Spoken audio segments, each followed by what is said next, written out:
कभी ऐसी कहानी सुनी है जिसने आपको सोचने पर मजबूर कर दिया हो? कुछ कहानियां मनोरंजन के अलावा हमें जिंदगी के कुछ अच्छे सबक भी सिखाती हैं। इन कहानियों को हम नीति कथाएं कहते हैं। यीशु, जो एक महान शिक्षक थे, उन्होंने जिंदगी और भगवान के बारे में सच्चाई बताने के लिए नीति कथाओं का इस्तेमाल किया। जरा सोचिए, उनके चेले उनके साथ बैठे हैं, सीखने के लिए बेताब, और वो एक किसान और उसके खेत की कहानी शुरू करते हैं। यीशु ने एक किसान की कहानी सुनाई।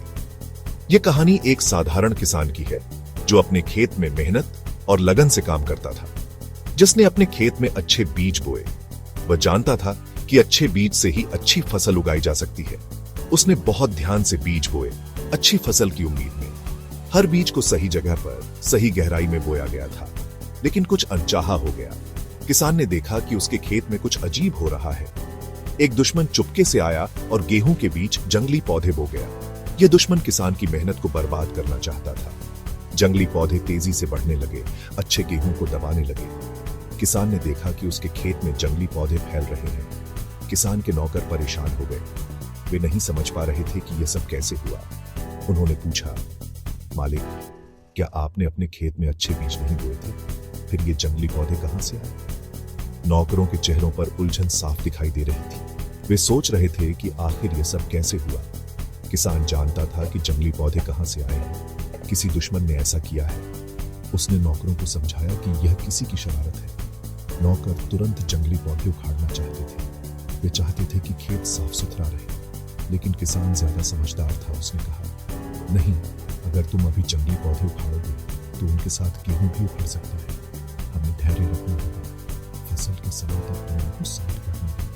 किसान ने समझाया कि फसल के समय ही सही निर्णय लिया जा सकता है।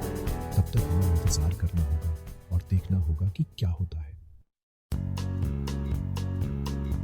यह कहानी, जंगली पौधों की कहानी, सिर्फ खेती के बारे में नहीं है। यह जिंदगी, सब्र और भगवान के प्यार के बारे में है।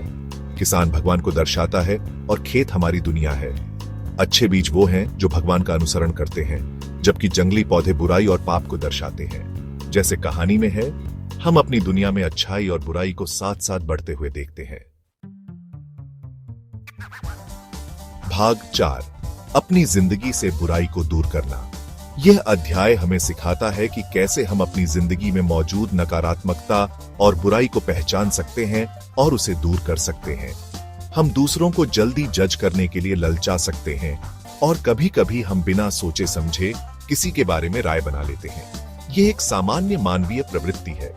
उन्हें अच्छा या बुरा कह सकते हैं, लेकिन हमें यह समझना चाहिए कि हर किसी की अपनी कहानी होती है और हम हमेशा उनकी परिस्थितियों को नहीं समझ पाते।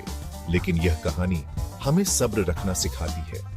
धैर्य और समझदारी से हम दूसरों के प्रति अधिक सहानुभूति और करुणा दिखा सकते हैं। हम हमेशा पूरी बात नहीं देख पाते और कभी-कभी हमें यह समझने में कठिनाई होती है कि किसी के दिल में क्या चल रहा है, और हम किसी के दिल का फैसला नहीं कर सकते। यह केवल भगवान का काम है, जो हर दिल की गहराई को जान सकते हैं। सिर्फ भगवान ही ऐसा कर सकते हैं। हमें यह याद रखना चाहिए कि हम सभी इंसान हैं और हमसे गलतियां हो सकती हैं। यह कहानी हमें याद दिलाती है कि भगवान सब्र वाले हैं। वह हमें समय देते हैं ताकि हम अपनी गलतियों से सीख सकें और बेहतर इंसान बन सकें।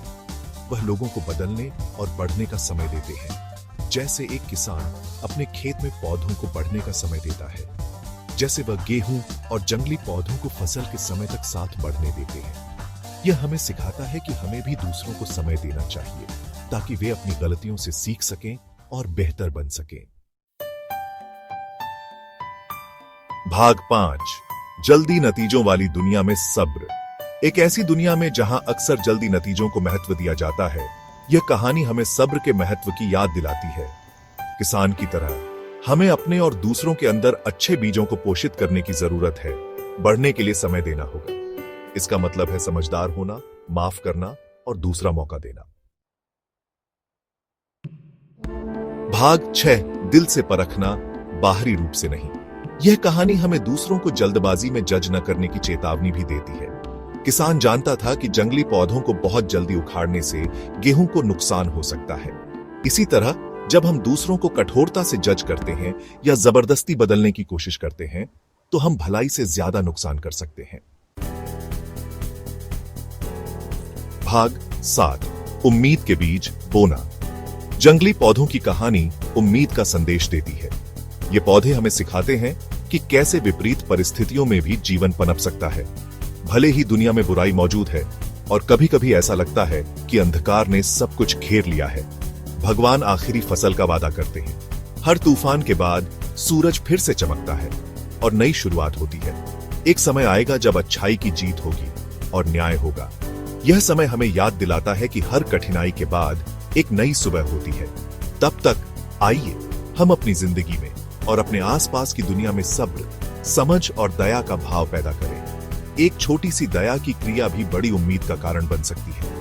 आइए हम उम्मीद के बीज बोएं और हर छोटे प्रयास को एक बड़े बदलाव की दिशा में कदम मारें, यह जानते हुए कि भगवान जो सब्र वाले किसान हैं अपने खेत पर नजर रखते हैं। वे हर बीज को बढ़ने का समय और अवसर देते हैं और हमें भी यही करना चाहिए।